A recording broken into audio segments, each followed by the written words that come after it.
travel all the way to Vietnam. Chef Eliza's culinary classroom teaches students about cultures from around the world.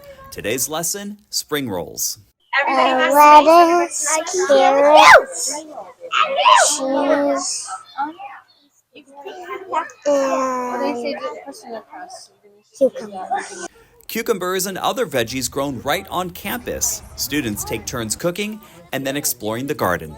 We do treasure hunts and gardens, and we plant stuff at gardens, and we also plant seeds.